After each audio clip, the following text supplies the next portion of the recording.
You went on Logan Paul's podcast, which I'm sure you got a couple emails and things from that. Talk about that experience. What an amazing way that God used you to reach a population that has not heard the gospel. All right, so here's some of the challenges. I really respect Logan Paul. He began our time together by saying, I am not a Christian, but maybe by the end of this podcast I will be. No pressure. Yeah. I mean, that kind of honesty and vulnerability, goodness gracious, that's cool. I found him to be a very nice guy, and it was fascinating, his sticking point. His sticking point was, you gotta be kidding me. Good Jews and good Muslims and good Hindus, they need to accept Christ? I mean, that just is too narrow. That's just too bigoted. It's too intolerant. And so what I was trying to help him see was, if I say that every path leads to God, that's a truth claim.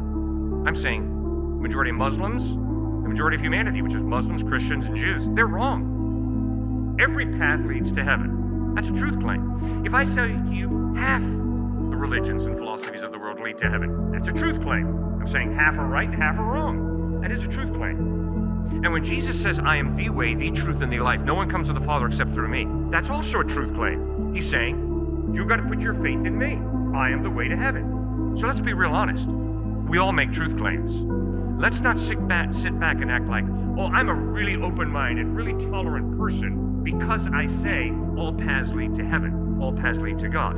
No, you're making a truth claim. And I can promise you, if I say that 1 + 1 = 2, I'm not necessarily being arrogant. Now, I might be arrogant, but just to make a truth claim does not mean you're being arrogant and intolerant. It means this is my take on reality. You better ask me, what's the evidence that your take on reality is true? And I'm going to ask you the same question. And what is your take on reality? What's the evidence that your take on reality is true? So kind of tell us about the discussion you had with him and either one of you, the response that you received. I thought he was really genuine. He gets pegged for trying just to poke holes and then walk away. But I thought he was genuine. I mean, he did ask questions like, will animals be in heaven? And, the lion will lie down with the sheep. So I believe that animals will be in heaven, literally. He would ask questions like, why Jesus amongst other religions? He said he got burned a few times by Christians who were so judgmental about other faiths. And so we dug into that a little bit. But his mom was sitting there the whole time. And I guess his mom typically doesn't show up, but she showed up for us. And she held her cross out the entire time, kind of pointing it to Logan, pointing it to us. And I think that shows her obvious desire to get her sons, him and Jake, really thinking about the faith and moving towards the faith. So that was a very, very interesting part of it, because he would really come after me. He mainly really went after you. I tried to more of the emotional connection. And yet at the same time, I think at the end of the time, he was genuinely wrestling, and yet he would turn to his mom and try and, again, push back on her faith. So it's fascinating dynamics, but offset yet again, there was still an hour of time where he wanted to connect.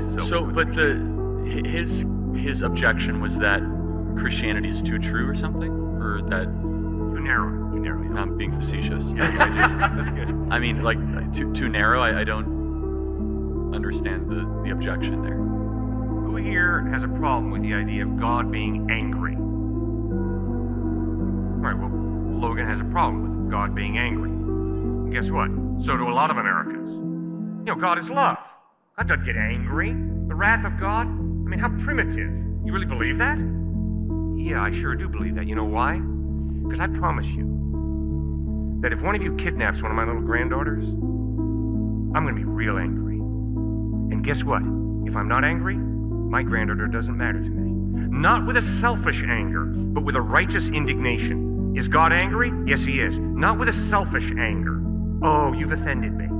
Oh, you rained on my party. No, none of that. With a righteous indignation of how we dehumanize each other, that's sin. Racism is dehumanizing. Sexism is dehumanizing. Sexually exploiting someone is dehumanizing. She's not a Barbie doll. She's a human being created in the image of God. Don't use her sexually. And so God is angry because we dehumanize each other, and God has created us not to dehumanize each other, but to respect each other, to love each other.